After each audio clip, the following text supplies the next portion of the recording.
Hi everyone, welcome back. This is Carolina Castaño from Castaño Consulting, and today I wanted to create a short video about creative arts and expressive arts and show you one medium that I use to express myself.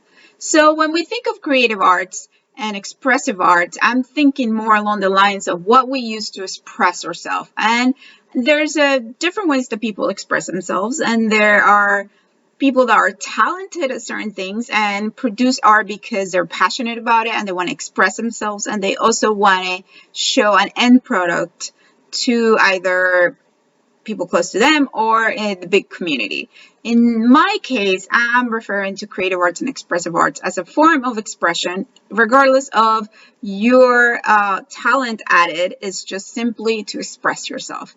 And I've chosen one medium today, and that is creating mandalas. But I also wanted to let you know that there's different ways of expression. It could be journaling, music, theater, drawing, dancing, and there could be many more.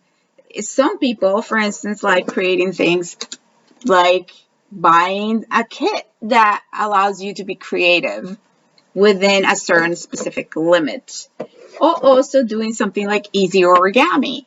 Also, there's like predetermined ways of doing it, but it's a kit that allows you to be creative too.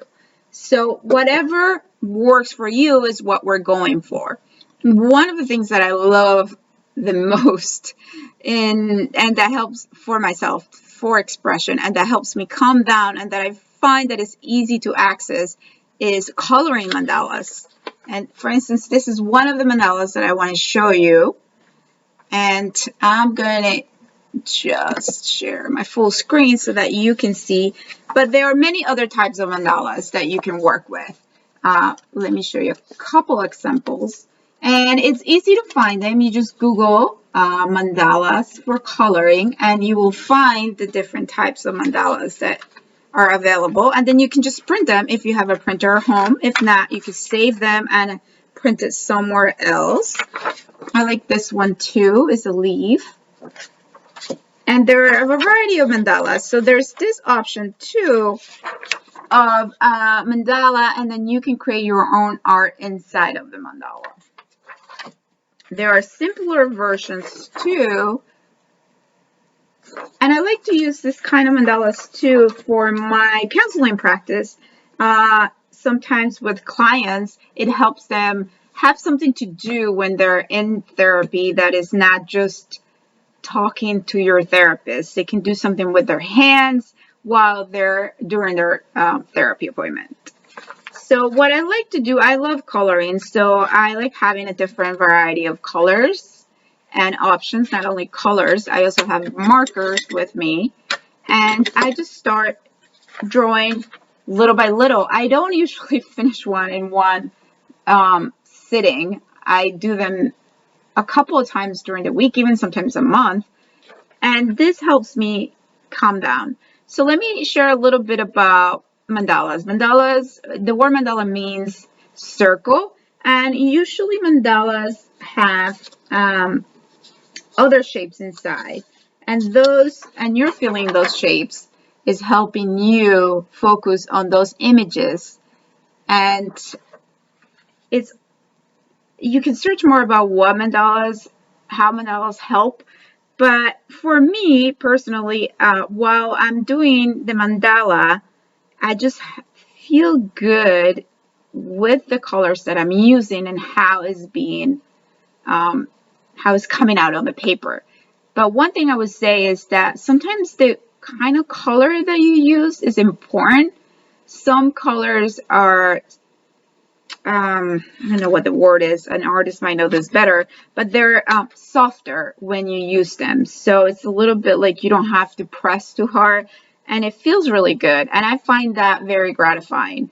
Now, there's colors that you have to press a little harder, and I don't find that as enjoyable. So you have to find what kind of colors would you like to use. Obviously, there's a variety of price ranges for the available colors out there, and some of them are more expensive, so you have to go according to your budget.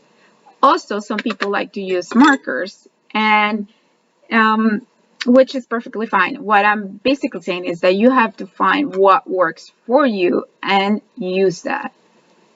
Another way that I use mandalas is when I'm feeling particularly with too much energy or maybe anxious, and I'm doing another activity. For instance, could be at a meeting, or I'm at watching a video for a presentation or a training, and I am focusing on the presentation, but I'm feeling a little bit jittery, like I have too much energy, and I want to kind of slow that down so that I can enjoy the presentation too. So I pull out one of my mandalas and I start just coloring while I'm watching the presentation or doing whatever else I'm doing. And this is very helpful for me. So what I'm encouraging you right now is to figure out if maybe mandala drawing is something that helps you express yourself and to feel more relaxed or more focused. One thing I do want to point out is that part of expressing yourself is not trying to control things too much. So when you're thinking about the colors, just go with your gut. What colors do you want to use for this? And if it doesn't work, you can always print another mandala. So if you don't like it, you can always switch it. So try to just let go of that pressure to create something that is perfect or that has to be right. Just do it because it makes you feel good and express yourself. Thank you. See you next time.